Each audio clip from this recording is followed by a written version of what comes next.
King Aldrich the Bold had faced dragons, conquered neighboring kingdoms, and once arm wrestled a giant into submission.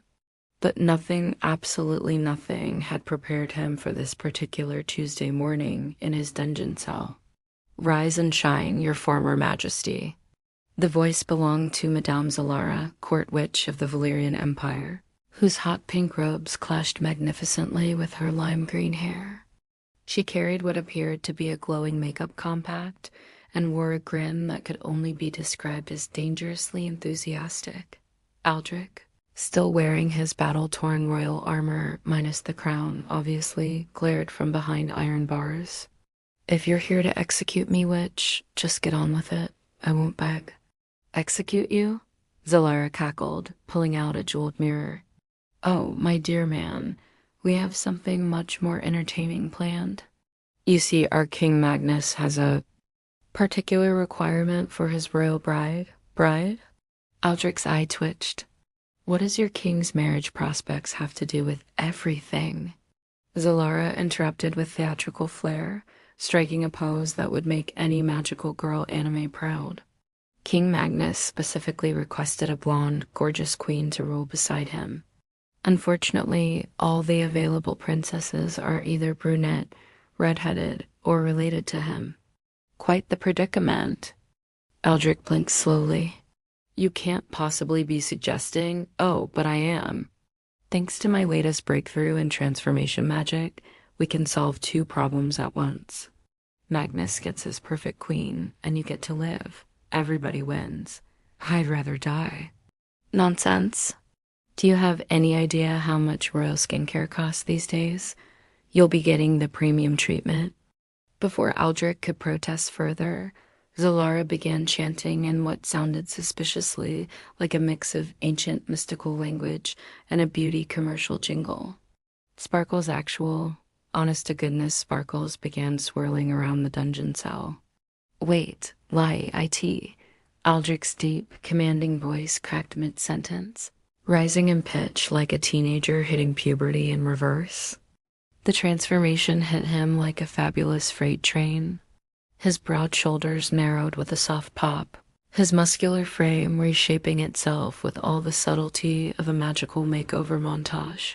His scraggly black beard vanished in a shower of golden glitter, replaced by smooth, porcelain skin that practically glowed. "Oh, this is awkward," Aldrich squeaked, his voice now unmistakably feminine and several octaves higher. She looked down to find her armor hanging loosely on a completely different body type. This is really happening, isn't it? The blonde hair is particularly striking, don't you think?" Zalara admired her handiwork with the pride of an artist. "I went with sunset gold rather than honey wheat, much more regal." Aldrich, now Alexandra, though she didn't know it yet, stumbled to the puddle of water in the corner of her cell. The reflection staring back was that of an absolutely stunning woman with flowing golden hair, delicate features, and curves that would make Renaissance painters weep with joy. "I look like ... like some sort of fairy tale princess." Alexandra wailed, her voice carrying a melodic quality that somehow made even complaining sound enchanting. "Exactly the look we were going for." "Oh, and before I forget," Zalara waved her wand with a flourish. "Wardrobe change." The ill-fitting armor vanished, replaced by an elegant blue gown that fit Alexandra's new form perfectly, complete with a corset that, despite her protests, actually felt quite comfortable. "I can't believe this," Alexandra muttered, attempting to pace, but finding that high heels required an entirely different approach to walking. "I'm the terror of 3 kingdoms. I once made a mountain troll cry, and now I single quotes me ... Absolutely gorgeous. King Magnus is going to be so pleased." "What makes you think I'll go along with this insane plan?" Zalara's grin widened. "Well, the spell is permanent unless reversed by true love's kiss. So your options are become our queen and live in luxury, or spend the rest of your very long life. I included an extended lifespan enchantment. You're welcome as a woman anyway." Alexandra's eye twitched again, a habit that somehow looked adorable rather than intimidating in her new form. You're joking. I never joke about my magic. Well, except for that time I accidentally turned the rose chef into a flamingo, but that was hilarious. True love's kiss. Alexandra's voice rose to what could only be described as a royal screech. With your king? The man who invaded my kingdom? Oh, don't worry about Magnus. He's actually quite charming once you get past the whole ruthless conqueror thing.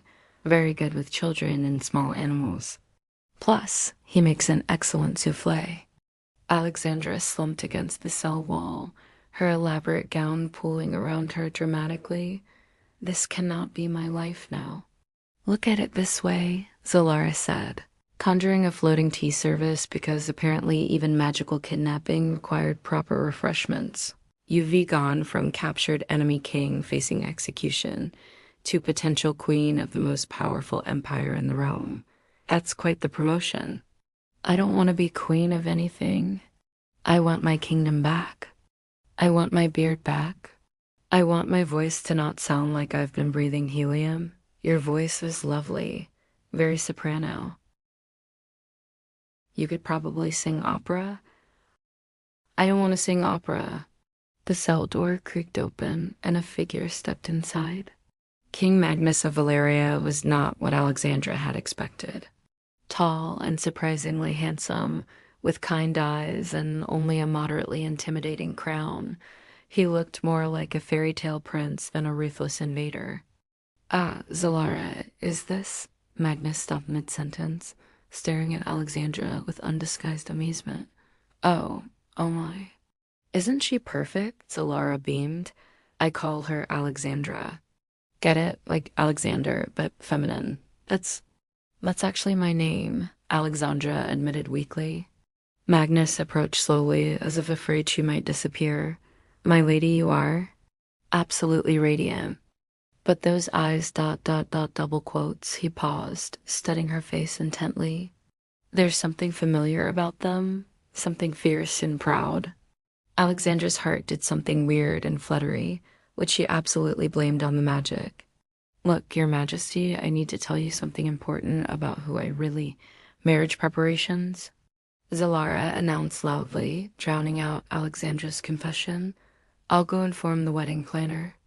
You two get acquainted.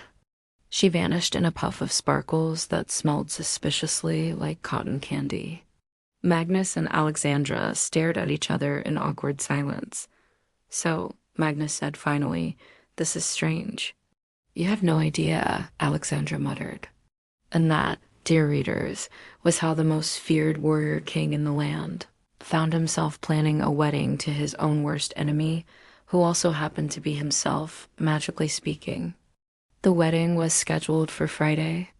Alexandra had 4 days to figure out how to explain the situation, escape, or commit to the most bizarre political marriage in recorded history. Knowing her luck, it would probably be all three.